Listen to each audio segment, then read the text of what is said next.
Muy buenas tardes, me llamo David Morán, el presidente de Cita Edu Inc., un ministerio para capacitar a obreros para la cosecha. Aquí estamos hoy en la tarde en las instalaciones del seminario teológico que se llama Knox, Juan Knox.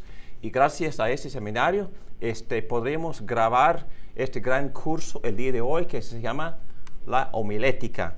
Y gracias a Dios tenemos con nosotros el profesor, el doctor Larry Trotter. Él actualmente es el pastor de Florida Coast Church, la iglesia de la costa de la Florida. Anteriormente, el doctor había sido sirviendo en México por más que 22 años, plantando iglesia, también capacitando a líderes y plantadores de iglesias y sirviendo muy efectivamente al Señor. Y también ha sacado su doctorado en el área de la educación y escribió su tesis sobre este gran tema de la homilética. Homilética es la ciencia de cómo preparar el texto para poder presentar sermones efectivos y cristocéntricos. Y estamos muy agradecidos por tener a Larry con nosotros aquí en la tarde. Muchísimas gracias por venir. Y también a todos los que están mirando por Zoom y los alumnos que aquí están presentes, que Dios les bendiga ricamente y muy bienvenidos. Larry, que Dios te bendiga ricamente como presentas este gran tema. Muchas gracias, David. Sí, cómo no. Muchas gracias por la oportunidad de estar aquí. Gracias al doctor Morán por la invitación de Cita Edu, de estar aquí con ustedes impartiendo este curso sobre la homilética.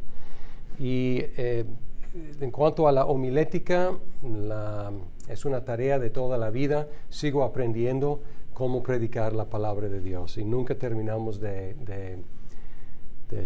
aprender, y por lo tanto estamos en este camino juntos y vamos a empezar el día de hoy con algunas cuestiones básicas sobre qué es la predicación que estamos llamando expositiva y qué tiene que ver con la predicación cristocéntrica, su naturaleza, y luego cuál es la necesidad en el día de hoy de predicar tanto expositivamente como cristocéntricamente. Y luego en la segunda parte de hoy vamos a hablar de las exigencias de la predicación expositiva y algunos obstáculos que tenemos que superar.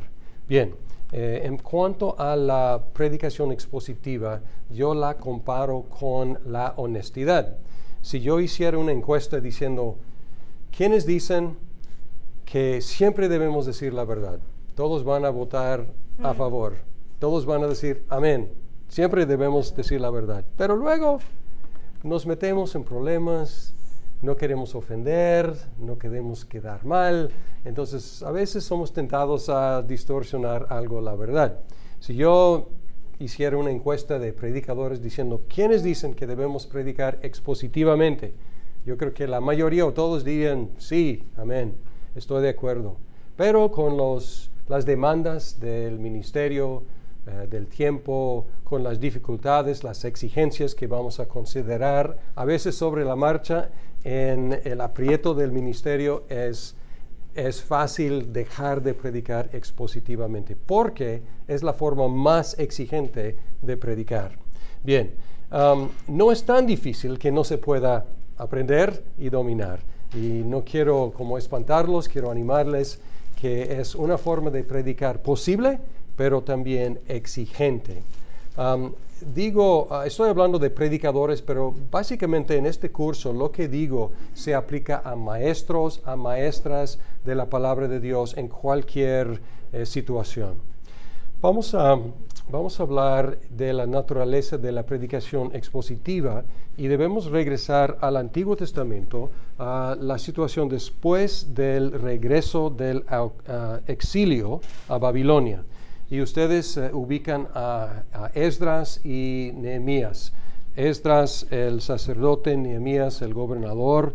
Y conocemos a Esdras en el libro de Esdras, capítulo 7, versículo 6. Tenemos una una descripción de Esdras y dice así: este Esdras subió de Babilonia y era escriba experto en la ley de Moisés que el Señor Dios de Israel había dado. Entonces, ¿qué era Esdras? Sobre todo, se dedicó a una sola cosa en la vida, a ser experto en la ley de Moisés. Y luego vamos a Nehemías, capítulo 8, y escuchamos a Esdras predicar. Y aquí tenemos una gran reunión. En Esdras 8:1 dice: todo el pueblo se reunió como un solo hombre en la plaza que estaba delante de la puerta de las aguas, y pidieron al escriba Esdras que trajera el libro de la ley de Moisés que el Señor había dado a Israel. Entonces luego tenemos la situación, habían construido una plataforma y él tenía ahí algunos asistentes suyos, levitas, que también eran estudiados en la palabra de Dios. Y luego tenemos en versículo 8 lo que hizo Esdras y sus compañeros. Y aquí es la definición de la predicación expositiva. Versículo 8. Y leyeron en el libro de la ley de Dios, interpretándolo y dándole el sentido para que entendieran la lectura. Ahí está. ¿Qué hicieron?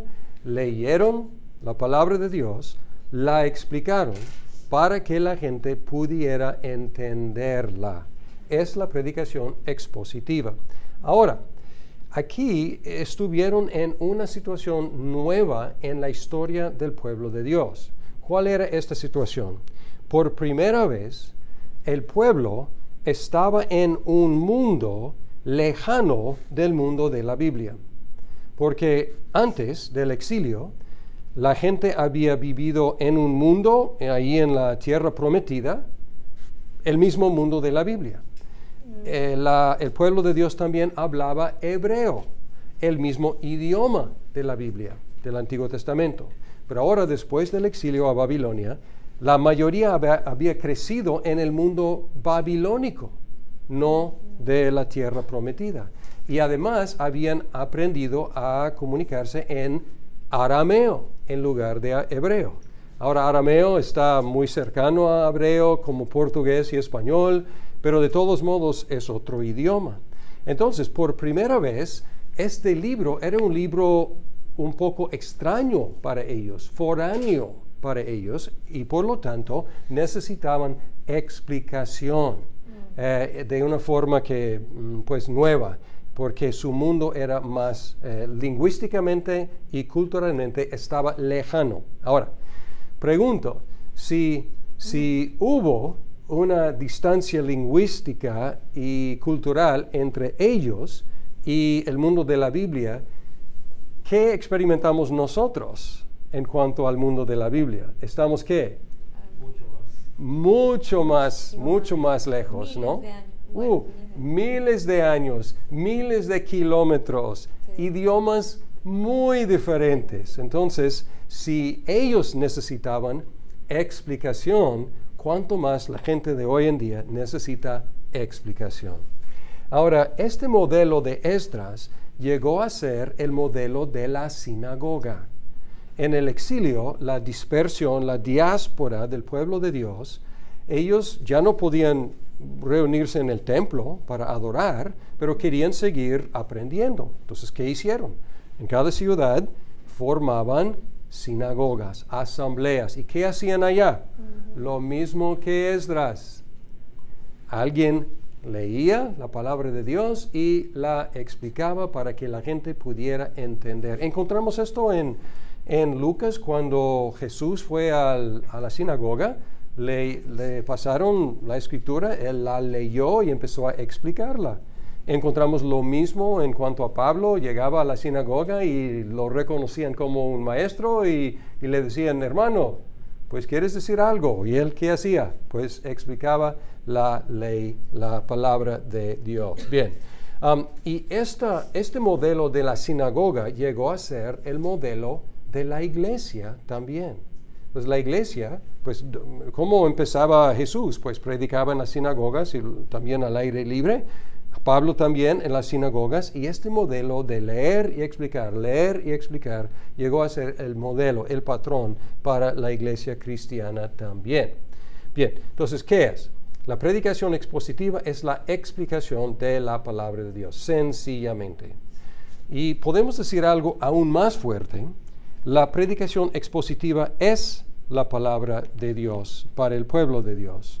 Esto es mucho más atrevido decirlo así.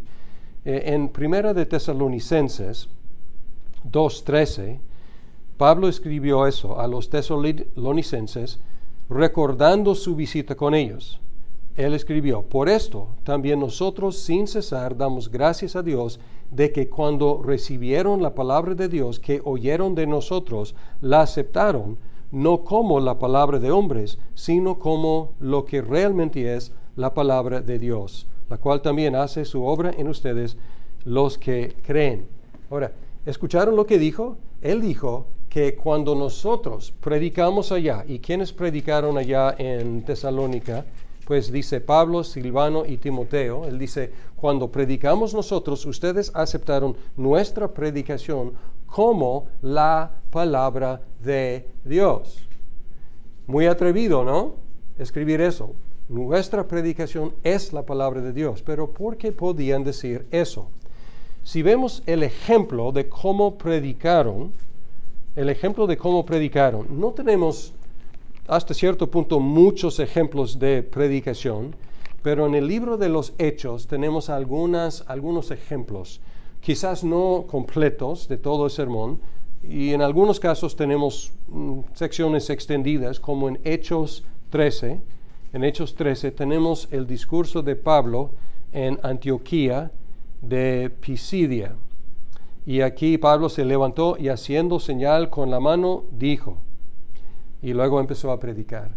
Y si observamos cómo predicó, él leía o quizás citaba texto del Antiguo Testamento y luego explicaba. Citaba, explicaba. Citaba, explicaba. Así vemos el patrón. Y en algunas Biblias, como en esta Biblia que acabo de conseguir, que es Nueva Biblia de las Américas, también tiene. Sí, acabo de aprender de esta Biblia y estoy como probándola, Nueva Biblia de las Américas, pero aquí en esta versión y en otras tiene resaltadas las palabras que son del Antiguo Testamento, o en mayúscula o en negrillas, letras negrillas. En este caso están en mayúscula. Entonces, si ojeas, si das un vistazo a este sermón, lo que se resalta, lo que brinca de la página son las muchas citas del Antiguo Testamento. Entonces, una cita, explicación, cita, explicación, cita, explicación. Entonces, cuando los apóstoles y sus ayudantes, como Silvano y Timoteo, pudieron escribir diciendo lo que predicamos es la palabra de Dios, podían decirlo porque su predicación era explicación de la palabra de Dios. Ahora, tenemos que tener cuidado con esta idea porque los predicadores pues siempre estamos en peligro de confundir nuestras palabras con la palabra de Dios, y tenemos que recordar que nuestras palabras, nuestra predicación es palabra de Dios para el pueblo de Dios a la medida que corresponda a la palabra de Dios. Y hasta algunos se atrevían a examinar la predicación de Pablo y revisar con Biblia en la mano si la predicación de Pablo realmente era una explicación, y ellos son elogiados por tener esa actitud. Muy nobles, exacto. Hechos 17:11 dice: estos eran los de Berea, estos eran más nobles que los de Tesalónica, pues recibieron la palabra con toda solicitud, escudriñando diariamente las Escrituras para ver si estas cosas eran así. Entonces, pues qué bueno, gracias a Dios por la congregación. Por la congregación nos puede corregir y nos puede exigir que en toda nuestra explicación que sea de veras explicación de la palabra de Dios. Entonces, la predicación expositiva es la explicación de la palabra de Dios. La predicación expositiva es la palabra de Dios a la medida que corresponda a la palabra de Dios. Y otra cosa que vamos a estar viendo más adelante, pero les doy una prueba hoy, la predicación expositiva mantiene en vista a Cristo. Vamos a estar hablando de la predicación cristocéntrica o cristológica, y vamos a estar hablando de la predicación expositiva, pero bien practicada es la misma cosa. Predicar las Escrituras es predicar a Cristo. Y no invento esta idea, más bien Cristo lo dijo. Si vamos a Lucas 24,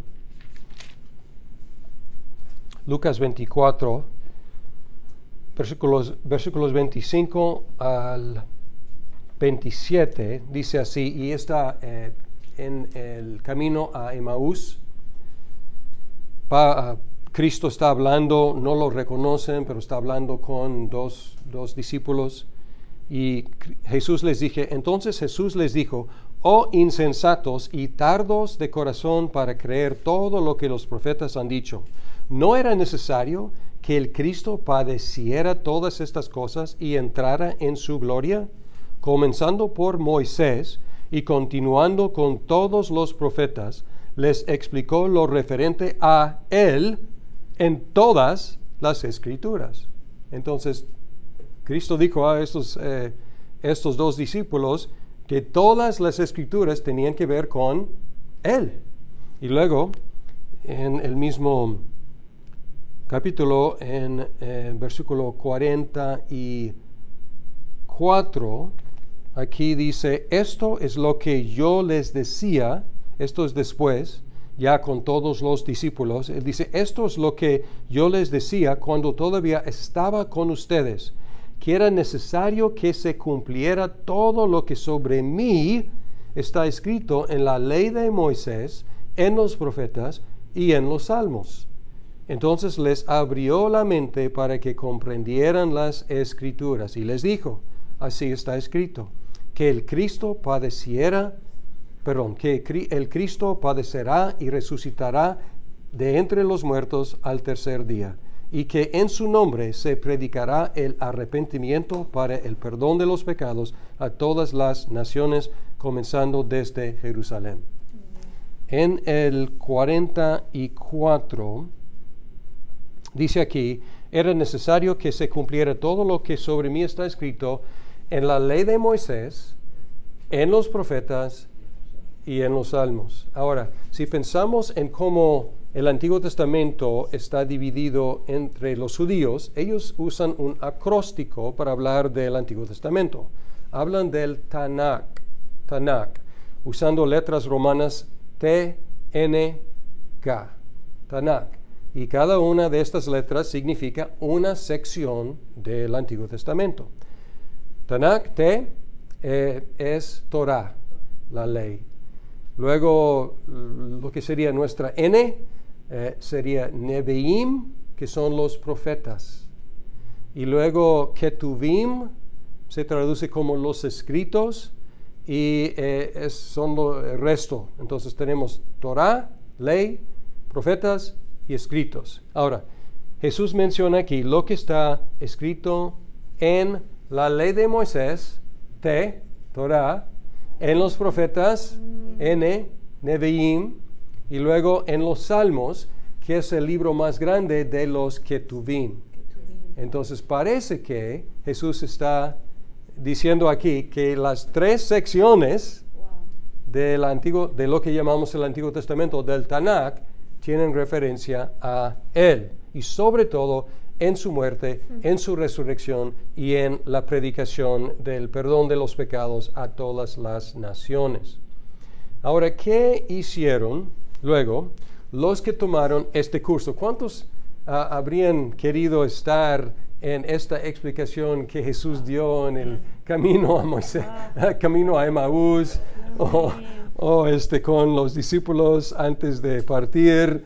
Pues Él les abrió la mente abrió la mente para que comprendieran las Escrituras. Y nosotros decimos, lástima, no pudimos estar. Pero tengo buenas noticias. Tenemos esa información. Sí. Tenemos lo que Cristo les compartió. Porque tenemos los escritos de los que aprendieron de Él. Entonces, no tenemos que quedar con las ganas de aprender cómo es Cristo el cumplimiento de todo, porque el Nuevo Testamento nos explica.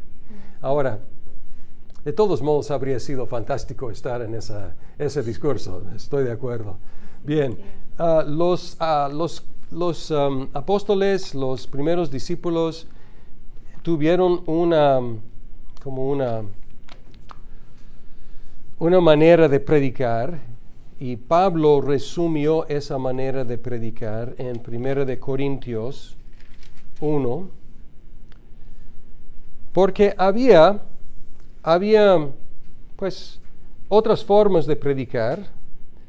Algunos enfatizaban el poder de los milagros, otros enfatizaban el poder de la filosofía, la razón humana, pero Pablo dice, no vamos por esos caminos. Él dice en 1 de Corintios 1:22, porque en verdad los judíos piden señales y los griegos buscan sabiduría, pero nosotros predicamos a Cristo crucificado, piedra de tropiezo para los judíos y necedad para los gentiles. Sin embargo, para los llamados, tanto judíos como griegos, Cristo es poder de Dios y sabiduría de Dios.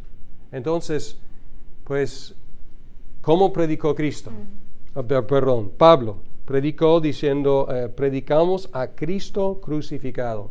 ¿Y de dónde predicó a Cristo crucificado? De lo que llamamos el Antiguo Testamento, del Tanakh. Era su Biblia. Bien, entonces ese es el ejemplo. Ahora, la predicación, he dicho tres cosas hasta ahora. La predicación expositiva es la explicación de la palabra de Dios, es la palabra de Dios a la medida que corresponda a la palabra de Dios. Y en tercer lugar, la predicación cristiana es la predicación expositiva es la predicación cristocéntrica. Es un punto que tenemos que enfatizar, en el libro sobre predicación de Timoteo Keller, él habla de dos errores en los cuales podemos fácilmente caer. Y a grandes rasgos he visto un error frecuentemente en Latinoamérica y otro error frecuentemente ya regresando hace 5 años en Norteamérica.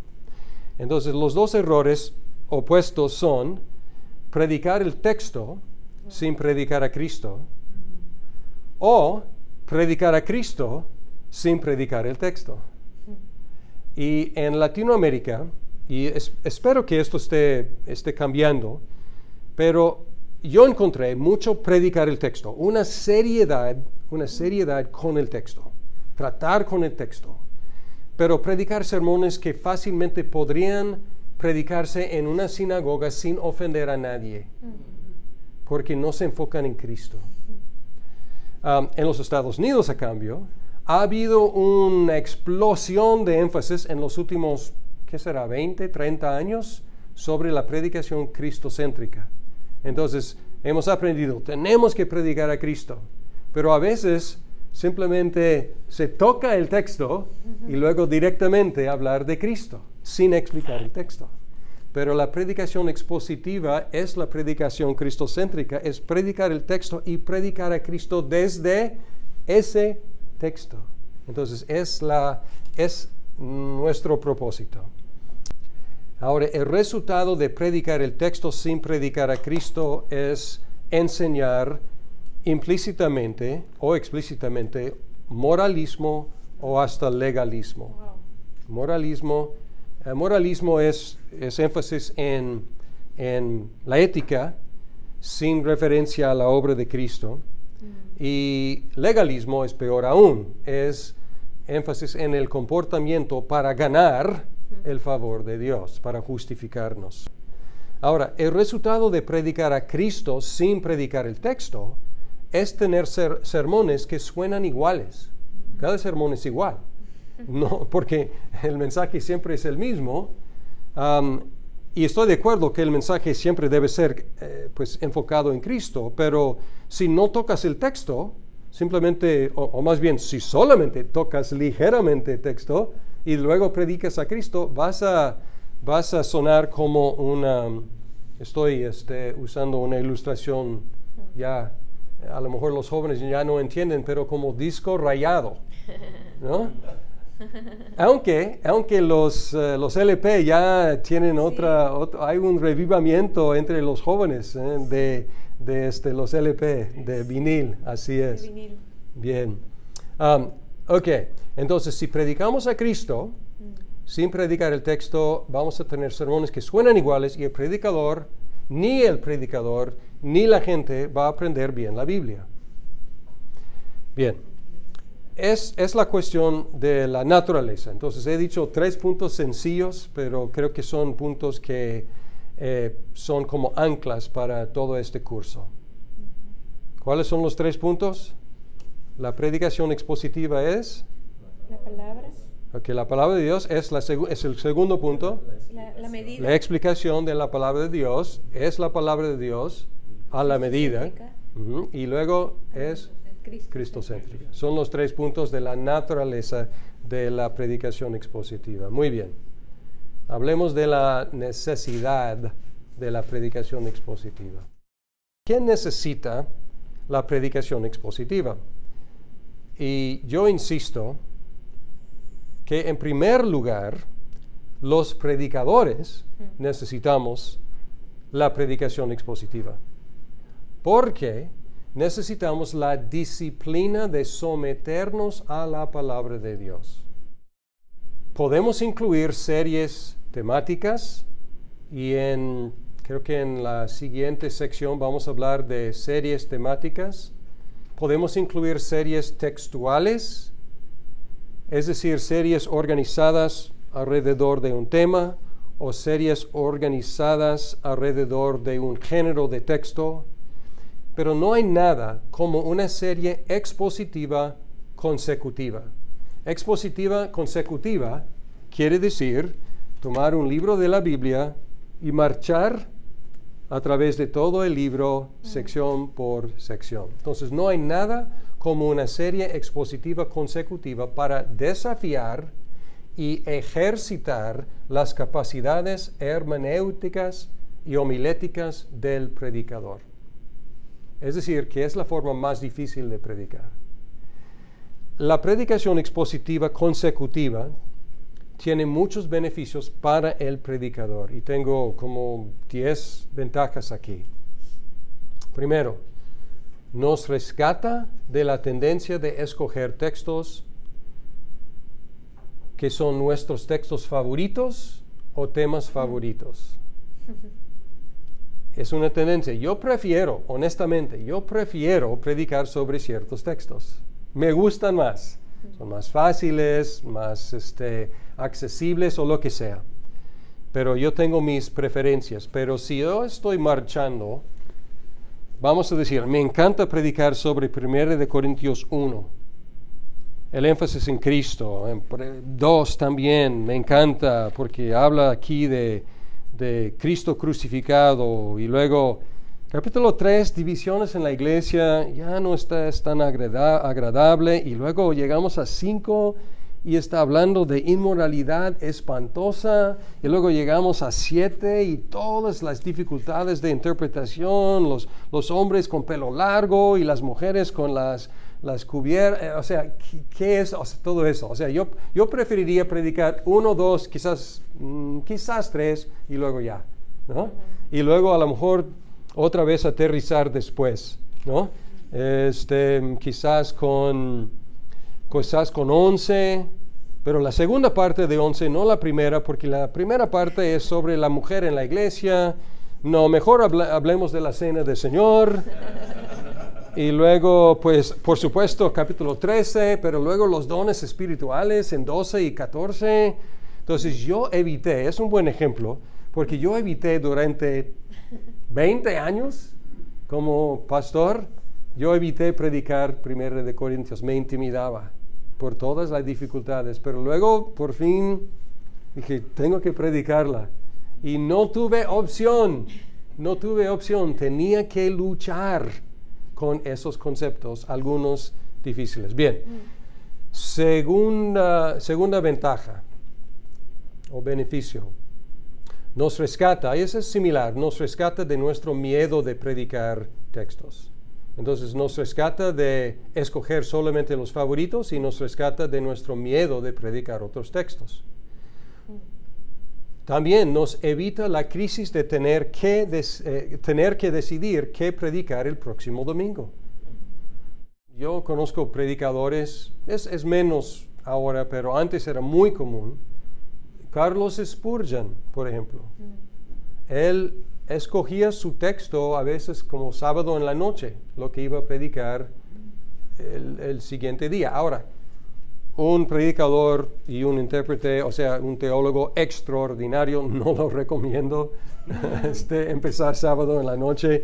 Él tenía una capacidad como enciclopedia en su mente, entonces extraordinario, pero él escogía muchas veces un texto diferente cada domingo.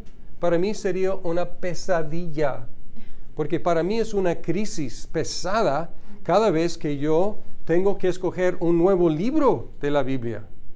Y acabo de terminar hace 8 días Colosenses. Estuvimos en Colosenses como 3-4 meses.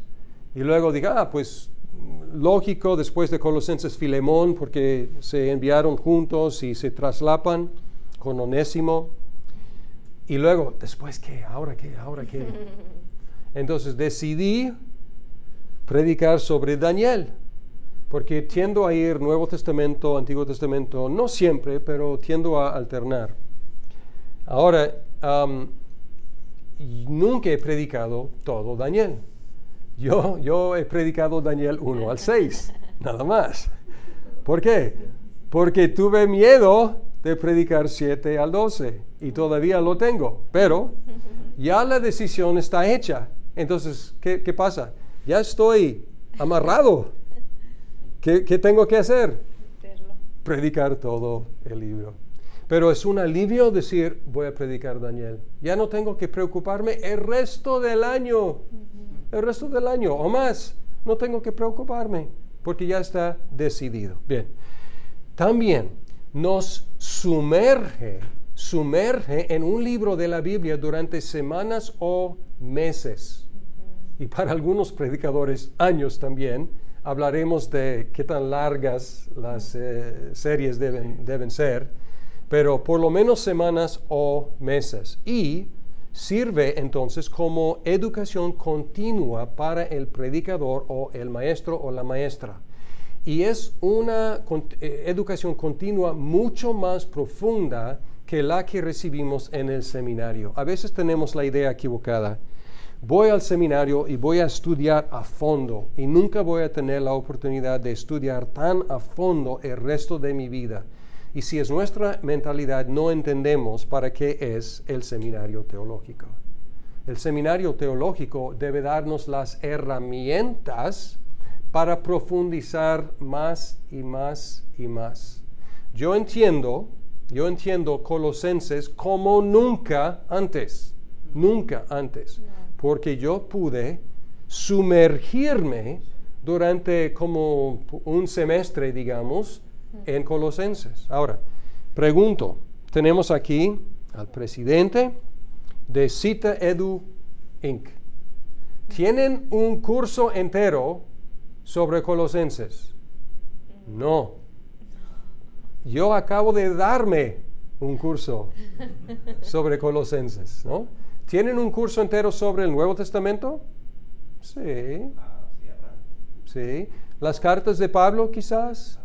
¿Habrá? Ok, bien. Pero yo creo que nunca van a tener un curso entero sobre Colosenses. Daniel tampoco, ¿no? Ok.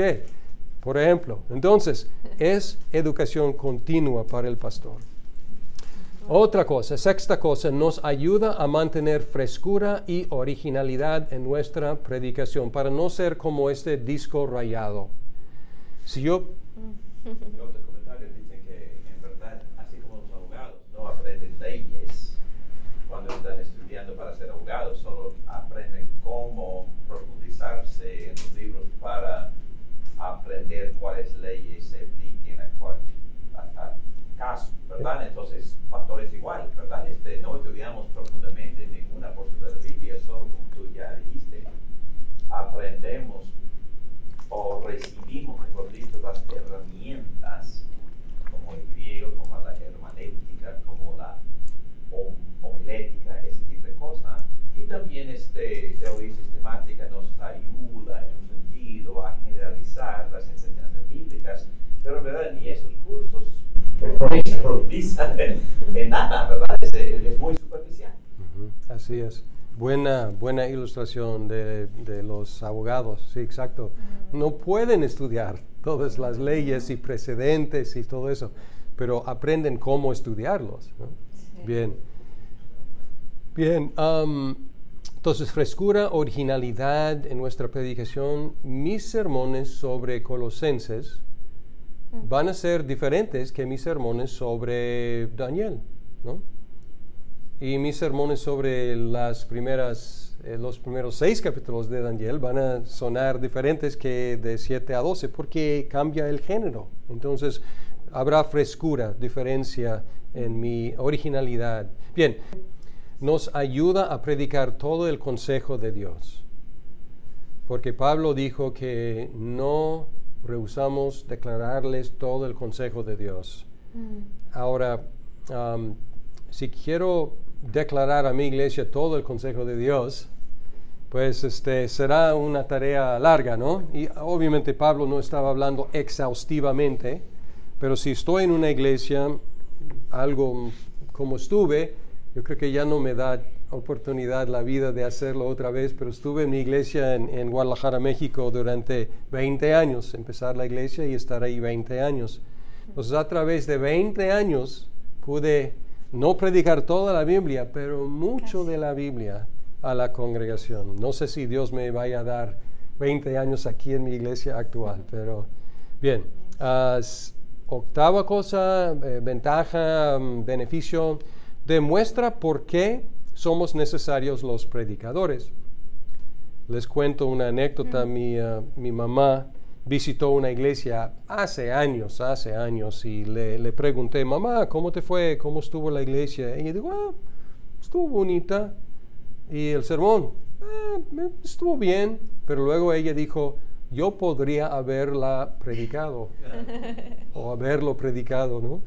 Y mi mamá es buena estudiante de la Biblia, no le quito nada, pero estaba diciendo, pues realmente ese pastor realmente no me dio nada más allá de lo que yo podría conseguir por mi propia cuenta.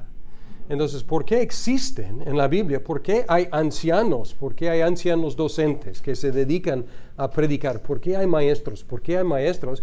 Porque supuestamente pueden dar algo que difícilmente la gente puede conseguir por su propia cuenta. Edificación. ¿Perdón? Edificación. O sea, claro, todos tenemos acceso a la palabra de Dios y la Biblia es clara, suficientemente clara para que cualquier persona de inteligencia normal puede leer la Biblia, entenderla y recibir el mensaje. Pero además, hay personas como Esdras.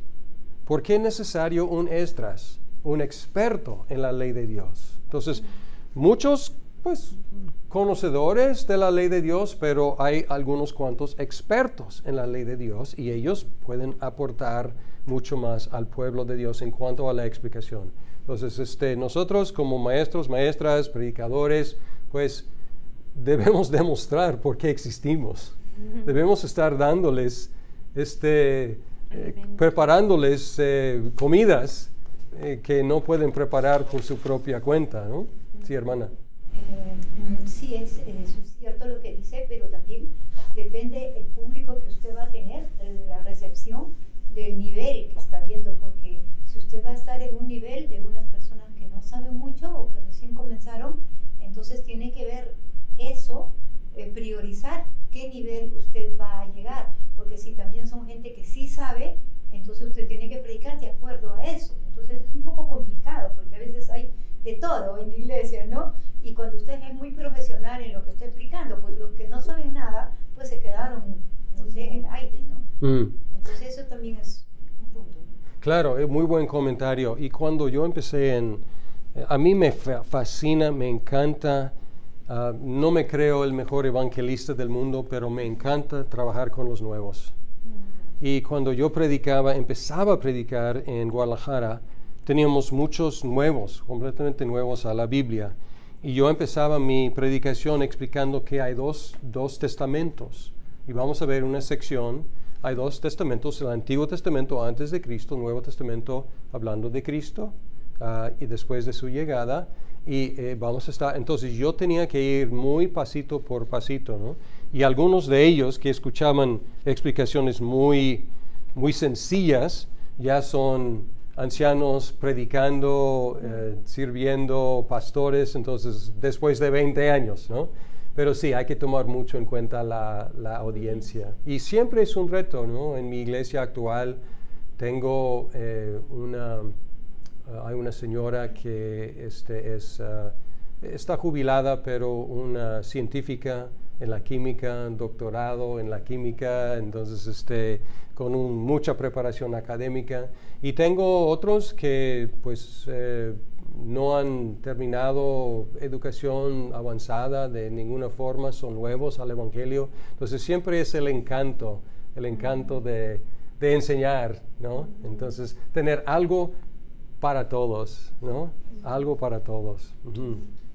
Sí, y voy a mencionar en otra semana diferentes herramientas, y pues algunos de ustedes están familiarizados con R.C. Sproul, ¿no? Y de Ligonier, los ministerios Ligonier. Es un buen ejemplo de un erudito popular. Él tuvo la capacidad de tomar conceptos elevados y traducirlos para el pueblo de Dios. Entonces era el encanto de R.C. Sproul. Estamos en la 9ª ventaja. Hace la palabra de Dios más prominente que nuestras personalidades o capacidades. Algunos predicadores, maestros, maestras, algunos tienen personalidades magnéticas, tienen dones extraordinarios y fácilmente pueden llamar la atención a su persona. Pero si toman esos dones extraordinarios y los dedican a explicar la palabra, lo que sale sobresaliente es la palabra de Dios, no lo extraordinario de la persona.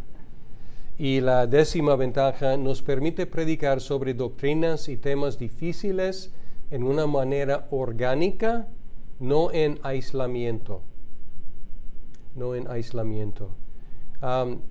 Yo prediqué hace unos meses sobre Malaquías, y yo tiendo a evitar sermones sobre el dinero. No me gusta predicar sobre el dinero. Y los ancianos en Guadalajara, uno me acusó de no predicar lo suficiente sobre el dinero. No es que hayamos tenido problemas allá, no fue la cosa, pero él quería que la gente aprendiera sobre el dinero. Y yo no me gusta tocar. Pero pues si predico en Malaquías, ¿de qué tengo que predicar? Del dinero, porque ahí está. Si yo anuncio, voy a predicar sobre la elección y la predestinación. Algunos inmediatamente van a estar a la defensa, ¿no? Y otros van a estar aplaudiendo, ¿no? Y ya va a ser una cosa como de partidos, ¿no? De controversia. Pero si estoy predicando Efesios y encuentro en Efesios 1 que Dios nos eligió desde antes de la fundación del mundo, yo no elegí predicar sobre la elección. O sea, estoy predicando Efesios y explicando Efesios 1. Entonces, si predico bien el texto, entonces si alguien tiene un argumento, no es conmigo, ¿no? Es con el texto, ¿no? Si estoy predicando Romanos, si llego a Romanos 8, Romanos 9, Romanos 10, hay mucho sobre la elección. Entonces, pues ahí está. Entonces, si yo explico fielmente el texto, entonces pues yo he hecho mi trabajo. Yo no he tomado ninguna espada denominacional para pelear con otros. No, he predicado el texto, ¿no? Si predico sobre los dones espirituales, lo mismo. O sea, de temas difíciles, pero en una forma orgánica. Entonces, ¿son las ventajas para quiénes? Para nosotros, ¿no? Para nosotros. Nosotros, si nadie nos escuchara, de todos modos, lo mejor para nosotros sería predicar expositivamente. Grandes ventajas para nosotros. Ahora, la congregación también necesita la predicación expositiva. ¿Por qué? Sencillamente, necesita escuchar y aprender la palabra de Dios. Así de sencillo. Y a lo largo de un ministerio expositivo, los cristianos aprenderán la Biblia. Es impresionante. Si uno se queda en un lugar durante mucho tiempo, aunque todos empiecen con muy poco conocimiento de la Biblia, a través de años y años y años, aprenderán la Biblia. Y lo vi en Guadalajara. Hasta tal grado que empezaban a corregirme a veces. Los que eran nuevos conversos, o sea, después, si yo decía algo equivocado, yo creo que estuve predicando sobre Samuel, no, ¿quién fue? No fue Samuel, fue Sansón. Y yo me equivoqué entre nombres, como el nombre del pueblo y el nombre de la esposa, no me acuerdo, me equivoqué. Y después del sermón, una señora que había bautizado hacía 10, 15 años, muy amablemente, Larry, disculpa, pero pues creo que te equivocaste en eso. O sea, dije, gracias a Dios. Estuve tan contento, no por mi error, sino por su conocimiento. A través de años de estar estudiando por su propia cuenta, por supuesto, pero también semana tras semana escuchando la palabra expuesta. Bien, a través de los años, la gente será expuesta a textos fáciles y difíciles, conocidos, desconocidos, de los dos testamentos y de todo género de literatura. Verán las interconexiones entre diferentes partes de la Biblia. Y algunos, tengo que confesar, que algunos de mis sermones mejor recibidos han sido sermones temáticos. Porque de vez en cuando, cosa que voy a explicar en otra conferencia, de vez en cuando yo armo una serie de sermones temáticos sobre un tema. Y algunos de estos sermones han tenido un impacto notorio en el momento. ¿Por qué? Porque escoges un tema impactante para tratar. Y algo de la familia o el matrimonio o el divorcio, algo que la gente está ahí, impacta su vida. Pero no estoy buscando solo un impacto inmediato. No es mi meta. Mi meta no es producir una explosión cada domingo de un impacto de poca duración. Yo quiero un impacto perdurable. Amén. A través de años o, si Dios permite, décadas. Entonces es como una gota que hace su trabajo a través de años y años y años. Bien. Y la tercera y última cosa, entonces, ¿quiénes necesitan? Los predicadores necesitamos, la congregación necesita, y los pecadores y esta categoría abarca tanto a los predicadores como los congregantes, todos cabemos dentro de esta categoría. Los pecadores necesitamos la gracia de Cristo. Amén. Y algunos tienen miedo de la gracia. ¿Qué tal si predicamos la gracia y predicamos la gracia y la gracia y la gracia? ¿Qué pasará? ¿Puede haber un abuso de la gracia de Dios? Y la respuesta es, por supuesto, habrá. Por supuesto. Judas, la carta de Judas, versículo 4, pues algunos hombres se han infiltrado encubiertamente, los cuales desde mucho antes estaban marcados para esta condenación, impíos que convierten la gracia de nuestro Dios en libertinaje y niegan a nuestro único soberano y Señor Jesucristo. Algunos distorsionarán la gracia de Dios en libertinaje, por supuesto. Lo hicieron desde el principio. Lo hicieron en las iglesias que Pablo plantó, aquí en las iglesias a las cuales Judas escribió, por supuesto. Pero no por lo tanto debemos evitar predicar la gracia. ¿Por qué? Porque es seguro que la predicación de la ley sin la gracia va a producir más pecado. Entonces algunos tienen miedo de la gracia, van a abusar de la gracia de Dios. Entonces debemos predicar la ley para corregirlos y para que se porten bien como cristianos. Pero si predicamos solamente ley sin gracia, vamos a producir más pecado, porque es el efecto de la ley sin gracia. Vamos a Romanos 5, versículo 20, y aquí el propósito de la ley. La ley se introdujo para que abundara la transgresión, pero donde el pecado abundó, sobreabundó la gracia.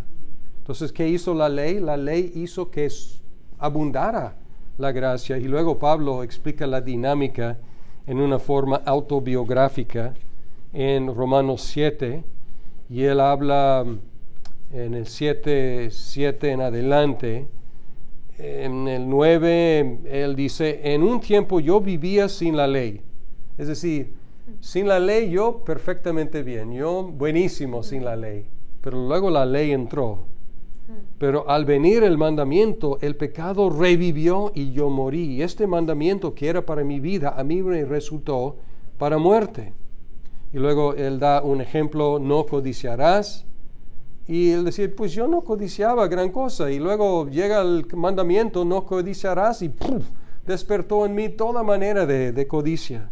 El pecado aprovechando, versículo 8, aprovechando el mandamiento, produjo en mí toda clase de codicia. Entonces, si predicamos la ley, si tenemos miedo de la gracia, pues más miedo debemos tener de predicar la ley sin la gracia. Ahora, en reacción en contra del legalismo, y de hecho ha habido y todavía hay mucho legalismo en iglesias evangélicas. Y en reacción, en contra de ese legalismo, ha habido un énfasis en la gracia durante las últimas décadas, algo muy, muy saludable. Pero a veces este énfasis ha sido reduccionista. Ha reducido la gracia de Dios a una sola doctrina. Y es una doctrina que amo. Y creo que todos amamos esta doctrina, que es la justificación. La declaración de justicia delante de Dios, la aceptación de Dios. Pero la gracia es mucho más abundante. Tenemos que predicar la justificación constantemente y nunca dejar de predicarla. Pero hay otros beneficios, sobre todo la santificación. Y en esta reducción de la gracia de Dios a la justificación, hemos quedado con poder, o más bien victoria sobre la culpa del pecado, pero no sobre el poder del pecado. Entonces la gracia nos ofrece poder sobre, o más bien libertad de la culpa del pecado y poder sobre el poder del pecado en nuestras vidas. Entonces, si vamos a predicar la gracia, tenemos que predicarla ampliamente, incluyendo por lo menos justificación y santificación. Cambio de estatus delante de Dios, de condenados a aceptados, cambio de vida, de esclavos al pecado a esclavos de Jesucristo. Ahora, una manera de cómo enfatizar o resumir estos dos polos, no son polos porque no están opuestos, estos dos aspectos, justificación, santificación, podríamos incluir adopción, glorificación, regeneración, otros beneficios, pero estos dos por lo menos podemos enfatizar que la obra de Cristo por nosotros y nuestra participación con Cristo. Y es muy interesante, si no vamos a hacer una exposición de Romanos, pero Romanos 1 al 5 es mucho por. Cristo murió por nosotros. Cristo dio su vida por nosotros. Romanos 1 al 5, por, en nuestro lugar, vicario, sustituto. Y luego, después de 5 capítulos de enfatizar que no es por la ley, es por la fe en Cristo, por lo que Él hizo por nosotros, luego, por fin, en capítulo 6, Pablo hace la pregunta, ¿qué diremos entonces? ¿Continuaremos en el pecado para que la gracia abunde? De ningún modo. Nosotros que hemos muerto al pecado, ¿cómo viviremos aún en él? ¿O no saben ustedes que todos los que hemos sido bautizados en Cristo Jesús, hemos sido bautizados en su muerte?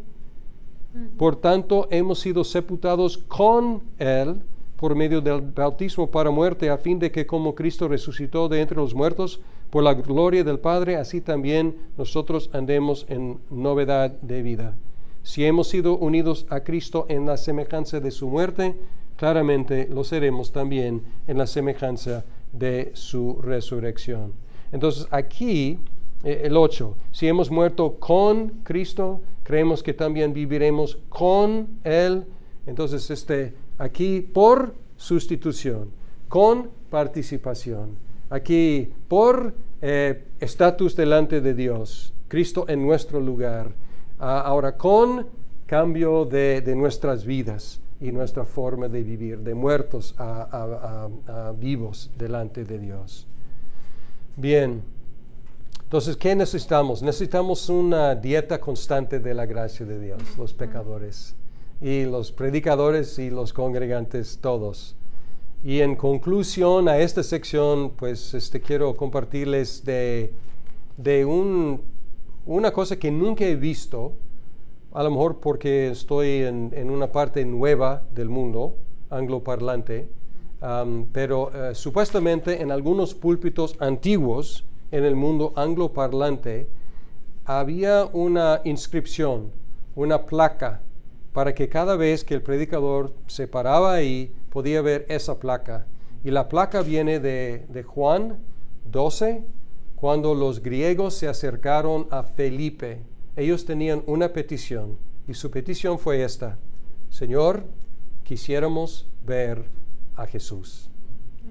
Fue un recordatorio, y nunca lo he hecho, siempre he usado cosas, no siempre, pero he usado como atriles, he estado con cosas improvisadas, pero algún día quizás si yo puedo tener un púlpito fijo, a lo mejor voy a grabar allá, porque ese recordatorio. Maestra, sus estudiantes quieren ver a Jesús. Maestro, sus alumnos necesitan ver a Jesús. Predicador, estás ahí con un propósito de explicar el texto que está delante de ti y, por medio de este texto, mostrar a la gente a Jesús. Señor, señora, señorita, joven, quisiéramos ver a Jesús.